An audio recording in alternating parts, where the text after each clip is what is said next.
Tigilan nyo na lang. Tingnan nyo, pagkatapos yung magpautang ng bara-bara, pagkatapos yung mangharas, ayan, may bago na naman kayong modus. Yung bura-bura na yan. Di ba? Puta, kailan ba kayo titigil? Hindi pa ba sapat sa inyo na nilalapastangan nyo na yung pagkatao ng kliyente ninyo? Di ba? Hinaharas nyo? Tinotorture nyo yung isipan? Pati ba naman yung pagkakakitaan nyo pa rin? May matindi kayo. May nagtanong sa akin, "Good day po, may nakita po akong link sa comment section ng inyong pong post. Ito po ay yung cyber wizard na magdi-delete ng data sa OLA. Nag-try po ako mag-inquire pero it seems po na hindi sila legit. Nang tinanong ko po sila kung magkano, sabi po nila ay 2K only for the software na gagamitin. Nagbayad po ako until they ask again ng service charge na 4K. Tumawad po ako at binigay nila ng 3K. Kinamusta ko po sila at they ask again for 125 per app. Since 8 OLA po meron ako, that will be 1K. Nagsabi po ako, bakit padagdag ng padagdag? Ag need bayaran, di na po sila nag-reply sa akin. Para po akong na-scam. Nag-decide po ako to message you kasi po baka makabiktima pa po sila ng iba. Salamat po and God bless." Alright, maraming salamat po dito po sa ibinigay niyo pong comment, no? At message pala po sa akin, no? Bago ho natin siya sagutin, imbitahan ko po muna sana kayo na pakisuportahan po sana yung aking mga social media accounts sa YouTube, Facebook, and TikTok. Unang-una po, nagpapasalamat po ako sa inyo, no? Dun sa binigay niyo hong mensahe po sa akin, no? At kumbaga, nag-effort ho kayo na i-message ako, no? Just to inform me na may mga ganyan nga pong link, no? Dun sa aking mga comment section sa TikTok. Sa TikTok po ito, okay? FYI po sa lahat, no? Na wag ho kayong maniniwala dun sa mga links na nakikita nyo po dun sa mga comment sections dun po sa aking TikTok account. Okay? Kasi wala ho akong control dun. The only thing that I can do is burahin ho siya. So ngayon ho, binubura ko siya isa-isa. Unfortunately, ako lang ho kasi ang gumagawa lahat. Okay? Ako lahat ang gumagawa ako videographer, ako editor, ako lahat nagbabasa ng comment, ako ho lahat. Okay, so pipilitin ko hong tanggalin o burahin ho lahat yung mga links na yan. Kaya lang, kagaya yung sinabi ko sa inyo, no, wala ho akong control dyan. Kahit sino po pwedeng mag-comment dyan. Okay, kaya po, iba yung pag-iingat po. Okay, kung ano man po yung makikita nyo link dyan, wala ho akong kinalaman dyan. Okay, kaya nga ho ako gumagawa ng ganitong klaseng mga videos is para po makatulong dun sa mga biktima itong mga abusadong online lending apps na to. Tapos maglalagay sila ng link dyan para sila makapang-scam. Scam ho yan. Totoo po yung sinabi ninyo na scam po kayo. No, kasi po wala ho kahit anong kumpanya o tao ang makakatulong sa inyo para mabura po yung information ninyo dun sa mga online lending apps na abusado.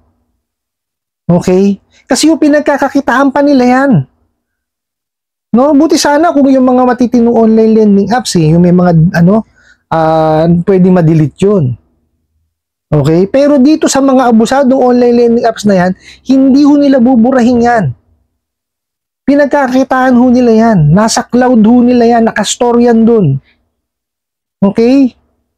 Pinagkakakitaan po nila yan. Huwag ho kayo maniniwala kahit sino man po, no, ang mag-message sa inyo or may makita kayo sa mga comment section o may dumaan sa feeds ninyo, wag ho kayo maniniwala.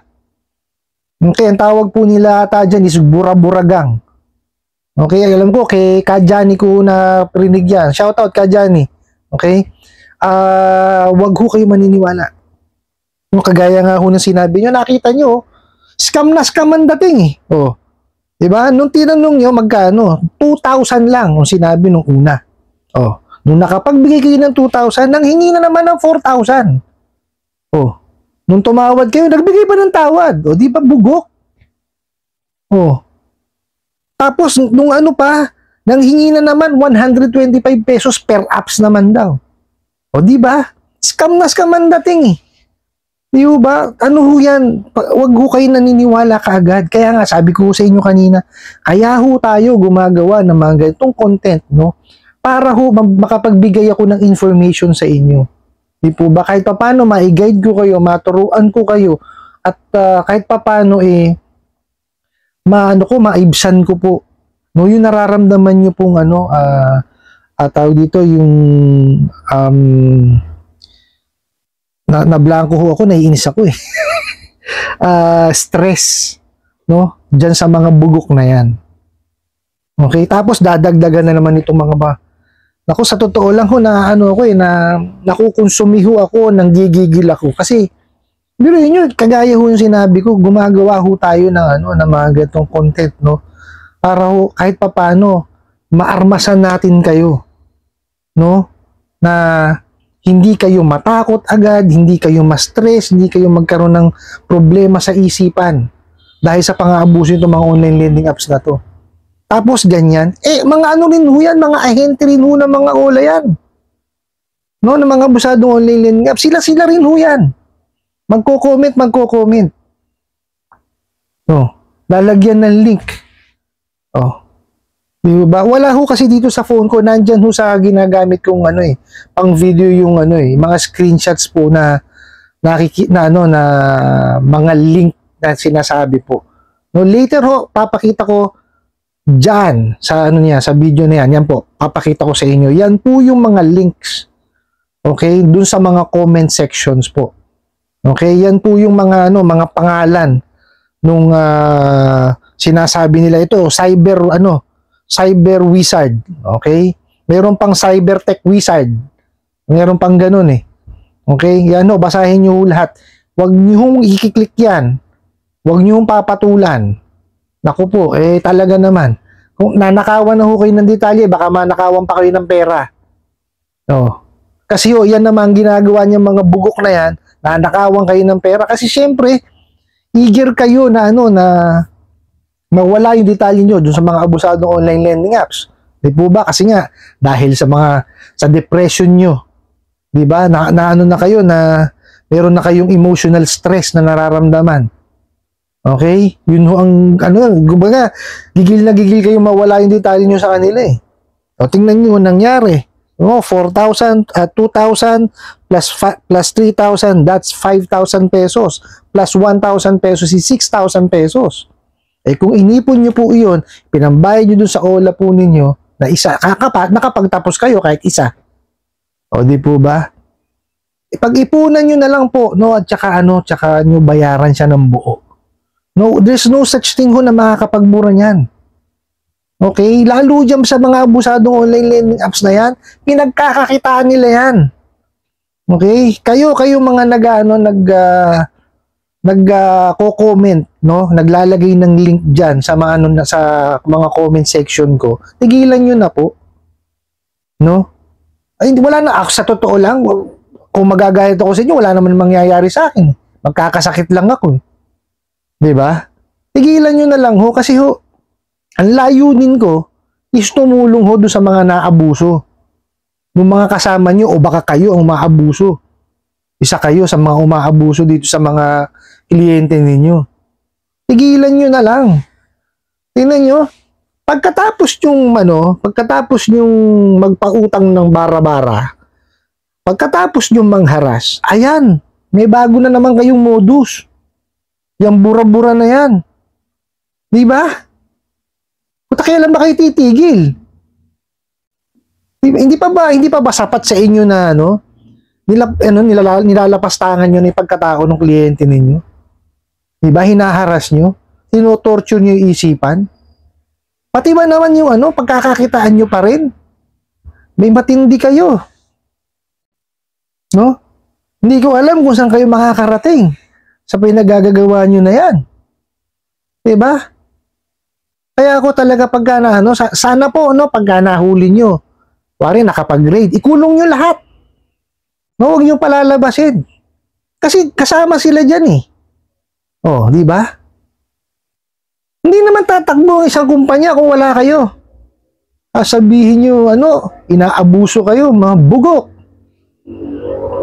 Pagka, tatakip-takip kayo ng tuwalya, kumot, o kung ano itatakip sa mukha nyo, puro naman kayo bugok. Mario Joseph, grabe yung ginagawa nyo sa mga tao. Diba? Binalangyan nyo na sa utang. Oh, nilapastangan nyo na pagkatao. Ngayon, nanakawan nyo pa ng pera. Na kaya ng kamote. Oh, kukumbisihin nyo mabuburang, wala akong makakabura niyan. Wala akong makakabura niyan. Sasabihin ko sa inyo, pinagkakakitaan niya mga yan eh. Ibuti ko sana kung sa mga legitimate na lending tsaka financing. O yan, mabubura ho talaga yan.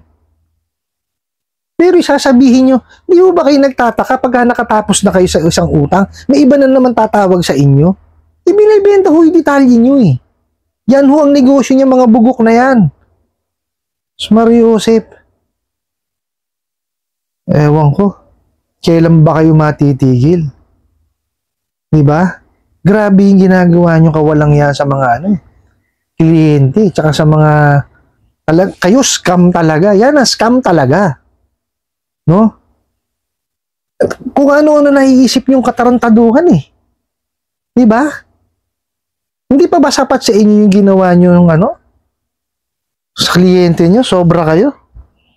Pati yung gagawa nyo, bura-bura. Hindi naman mabubura yan dahil ginagawa nyo pinagkakakitaan nyo. Diba? Doon sa nagpadala ho nitong tong mensahe na to sa akin, unang-una ho, maraming salamat. Kaya lang po, siyempre, ayan, na-scam nga ho talaga kayo. Diba? Kaya ho sa susunod, wag ho kayong maniniwala, kahit na pa man nasabihin sa inyo. Basta ho, too good to be true. Wag ho kayong maniniwala. No? Excuse me po. Wala ho ibang tao, o kung sino mang sino mang kumpanya sasabihin niya na may kakayanan akong burahin. Wala ho. Hindi ho nila mabubura yan. Nasa cloud pa nga nila yan. Nakastore pa sa cloud nila yan. Okay, ang gusto ho niya, nakakakuha ng mas maraming detalye yung mga yan. Dahil yun, ibinebenta nila, pinagkakakitaan yung mga bugok na yan. Oh. Lahat ng illegal, pinasok yung mga, ewan ko. Mario Joseph, nakakainit kayo ng ulo. Diba? Tapos gagamitin nyo pang yung mga gumagawa ng matitinong content, maglalagay kayo ng link doon sa mga comment section. Di ba? Ibang klase kayo. Kriminal na kriminal ang utak ninyo, Tigilan nyo na ho yan. No, wala naman nung patutunguhan yan, Pero yun pinapakain nyo sa pamilya nyo, galing sa kawalang yan. Di ba? Sorry ho sa sinasabi ko, pero totoo, Di ba? Galing sa kawalang yan ang ginagawa nyo, pinapakain nyo sa pamilya nyo. Oh, pag naalaman yan ng mga anak nyo, ano sasabihin nyo? Di ba? Darating ho ang panahon, pagsisisihan nyo yan. Di ba? Darating ho ang panahon. Hindi ho ngayon, di man ngayon, pero darating ho ang panahon. Pagsisisihan nyo yan. No, hindi naman ho parati na kayo laging nasa ibabaw, Di ho ba? May hustisya ho tayo. Naniniwala ho ako doon. No? Kaya kung ako sa inyo, baguhin nyo na ho sarili nyo, itigil nyo na lang ho yan. Po, doon sa nagpadala, maraming salamat po, gagawin ko ho yung aking makakaya, para po mabura ho ito. Kaya lang ho talagang hindi ko ho maipapangako na mawawalan ng comment na ganyan. Kasi ho, unang-una ho, may day job ako. Pangalawa ho, lahat ng content ako ho gumagawa. Okay, wala hong script itong ginagawa ko na to, impromptu to. Pabasahin ko yung comment ninyo, yung tanong ninyo, kung ano ho yung tanong ninyo, yun ang sasagutin ko. Okay, mamimili ho ako sa tingin ko ay nararapat sagutin. Ako ho mag-i-edit nun. Ako pa rin ho mag-upload. Okay, tapos iyan pa, dinagdagan pa ako ng trabaho itong mga bugok na to. Buburahin ko lahat yung mga na yan. Mga link na yan doon sa comment section. Pero wala akong ron, walang problema ron. Para ho sa para lang hindi ho kayo ma-scam ng mga bugok na yan. Gagawin ko ho para sa inyo. Po? I hope nasagot ko po itong katanungan na to at sana po'y makatulong.